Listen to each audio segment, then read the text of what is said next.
The Age Gap Nudzi Association is coming to get you. We're in daily talks with the United Nations.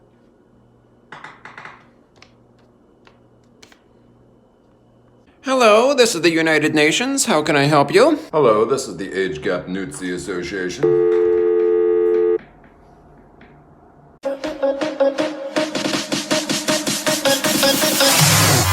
Our goal is to make the age gap relationship illegal. Furthermore, hey Scotty, dinner is almost ready. Mom, I'm busy. Do your imaginary friends want to eat? Mom, I'll be up in 2 minutes. Your Aunt Matilda is here. I'm not into the age gap, Mom. For God's sake, she's your freaking aunt. Age gap Nazis are the people they're dead set against anyone who engages in any kind of age gap relationship. I mean, these people, they make up their own mind about what the rules are for the world in their minds. It is obvious. The guy he's taking advantage of the woman. The Nudzi likes to call her a girl, okay? Like she's 8 years old. In reality, she's 18. You know, I mean, she might be 35. Anyway, the guy he's 60. He might be 160. I mean, whatever. I mean, there is an age gap. That's true. There is an age gap. I mean, there's no denying there's a freaking age gap. But there's one problem with the Nudzis. They cannot admit that this woman is legal age. She has been deemed legal by the government of the country. Now, you gotta admit, it is important to respect the laws of the country you reside in. I mean, whether you're Filipino or you are a foreigner. If you see anyone who is engaging in Nudziism, then you tell them, hey buddy, I agree with you. I mean, look, it can look cringe to anybody, but look, you better respect the laws of the country. Let's take an extreme example, okay? The girl just turned 18 years old 5 freaking minutes ago. The guy that she's with could be her, he could be her freaking grandpa. Now, is this disgusting? That is the question you got to ask yourself. Is this freaking disgusting? 18 years old girl, okay? And a guy who could obviously be her freaking grandpa. Now, the question is, does the girl really want this? Does she really want this? Or look, you got to ask another question. Or does the girl just really not want to work at freaking Jollibee? Now, let's make something clear here. Now, obviously, the girl is only touching the old Willy Wonka, if you know what I'm saying, because he has a big, okay? We're talking big here, folks. A real big, a Dennis Rodman big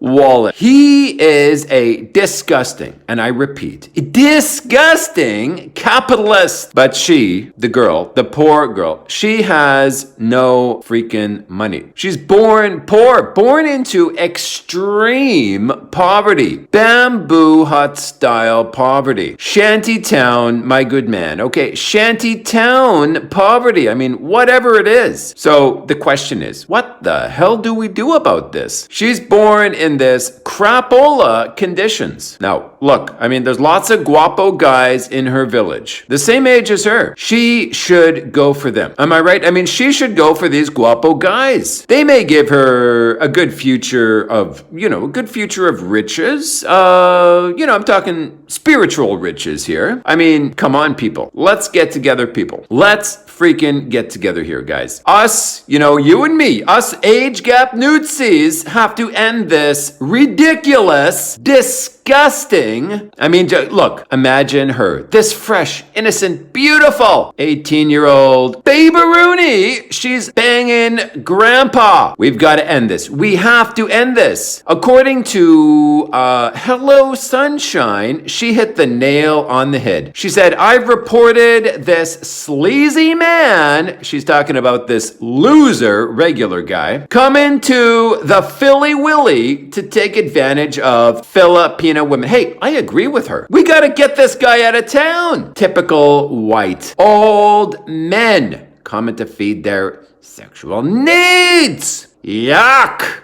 I mean, seriously, people, reporting the shit out of you. You should have no platform.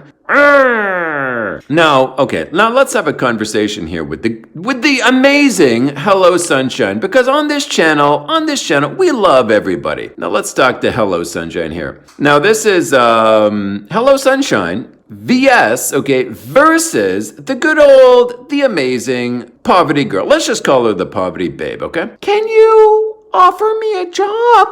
That way I don't need to bang this 150-year-old dude. I mean, the guy's disgusting. He's got more chins than a Chinese phone book. Please, please. Hello, Sunshine. Please advise me to make better decisions. Okay.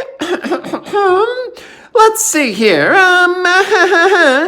What can I do with this powerful brain of mine? Let's see. Okay, I got some good advice for you. How about you go to university and you study something like accounting? Why didn't I think of that? You're brilliant. Are you the reincarnation of Albert Einstein? Oh yeah, I just remembered. I have no money, you stupid idiot.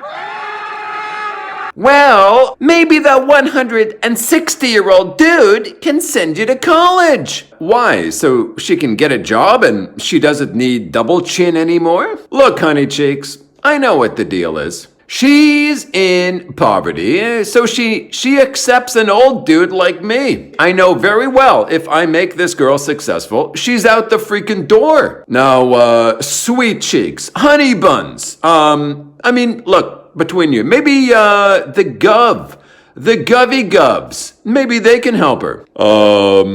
We got enough on our plate, but thank you very much for asking. Okay, well, the Gov is all out of ideas. Well, hey, sweet cheeks, honey buns, tight babe. How about you, not me, you can send her to college. Oh? You don't want to? But I thought you cared about my 18-year-old baby-roo so much. I thought you really cared about her. You don't care about me, do you? No, Baby-roo, she does not care about you. She cares about shoving her own morality down the throat of other peeperoonies. Look, okay, Scotty Boy's back on here. Now, look.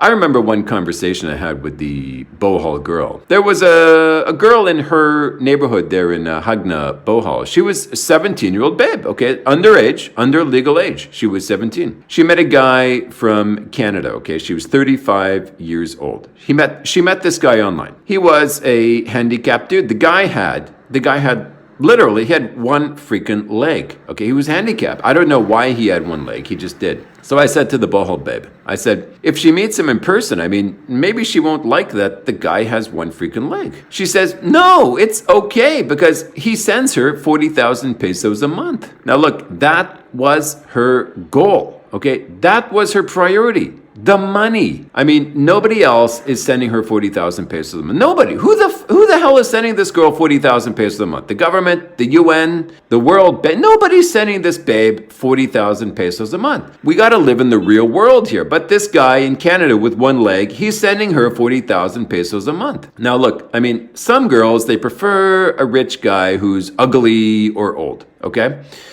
Some girls prefer a handsome dude, like Brad Pitt. Some girls prefer a guy who, a local dude. He speaks the same dialect herself. He understands her. She understands him. They're from the same village. Now, let's get a little more real here, okay? Before you call this old dude, okay, the PDP'd, as you like to call this 150-year-old. Now look, have you ever called Elvis Presley a peed? I mean, ask yourself that. Have you ever called Elvis Presley a peed? Now, when he met Priscilla, I mean, she was way under 18, okay? She was under 18. Now, the guy, at least he's got an 18-year-old. Elvis Presley had a girl who was under 18. But you never called Elvis a pedo, did you? Now, look, in India, it was not only common for an adult man to marry a young girl. Okay, I won't get into specific ages here. Okay, this is in India, but I mean, the girl in India was also a freaking family relative, okay? So what do you have to say to all of the millions of men throughout the years in India who did this? They married a very young girl. Now look at this. Look at it this way, okay? What if I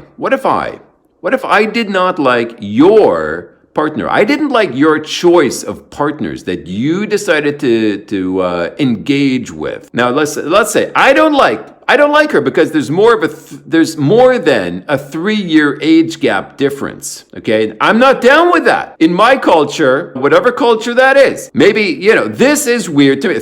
More than 3 years age gap is weird in my culture. So I judge you. I'm not down with this. So how would you respond to me? That's my question to you. How the hell would you respond to me? Maybe you'd say, hey, buddy, it's only 3 years. Because in your culture, that is acceptable. But it's not acceptable in my culture, okay? So I'm judging you. I'm calling you a pedo. How dare you date a girl with more than a 3-year age difference? Now, how do you like it? Maybe, you have a furrowed brow. You're a little bit confused. You say, how dare he say that to me? Well, that is what you're doing to their culture. They have that same furrowed brow to you. You are infringing on their culture, their way of life, their autonomy, their free will to make their own decisions. You don't agree with their decisions. You're saying she's being taken advantage of by this disgusting old foreigner. Hey, you believe in God, okay? You believe in God. Well, why don't you blame God? I mean, look, the 150-year-old is just living in this world that God created. So is this 18-year-old, the 150-year-old, and the 18-year-old. They're just living in this world that was created by God. They're making the best decisions for their lives today under the current circumstances. These circumstances that have been created by other people or forces or nature or God or whatever. We don't know. The world is just the way it is. I mean, what are you going to do about it? Other than have a furrowed freaking brow. It's hard to accept the choices of others if you see it as disgusting. But life is about getting out of your comfort zone. You don't grow. I mean, you cannot grow if you don't leave your comfort zone. Understanding that if you've been raised in his shoes, if you've been raised in the shoes of the guy or the girl, okay, the old dude or the 18-year-old babe, you'd be making the same decisions that these people are making. And just as they may judge you for the decisions that you've made in life, you can also judge them. But you gotta realize, everyone's gotta realize, what's normal for you and what's normal for them are two totally separate realities. Look, the world we live in, with 7 billion people, we're all going to be different. People grow up on opposite ends of the earth with different families, different beliefs, backgrounds, upbringings, parental habits, family dynamics, school systems, friends, different friends influencing you. To you and your neighbors, life exists in a particular way that's comfortable for you. And far away from you, life exists in an entirely different way. It's easy to say the guy,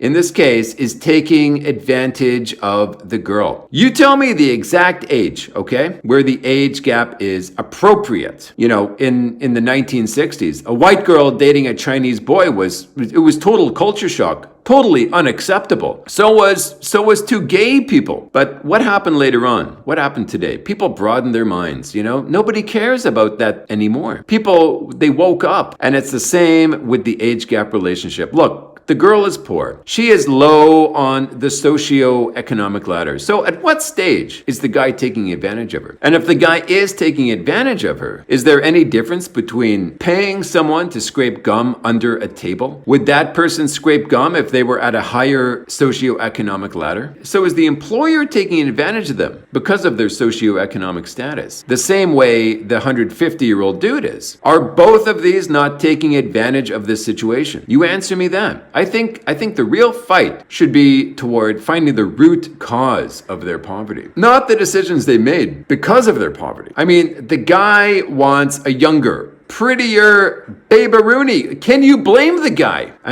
Even if the guy can get it up at that age, it's better to look at, for freaking sake. Hey, do you want an old, fat baby-rooney? Some guys do.